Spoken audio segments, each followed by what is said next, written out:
আজ চলে গেছিলাম আমরা ডিমন স্লেয়ার্সের ইনফিনিটি ক্যাসেল মুভিটা দেখতে।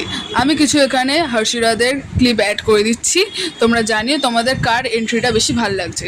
আর অবশ্যই চ্যানেলটা সাবস্ক্রাইব করো, লাইক করতে ভুলো না। দেখতে থাকো।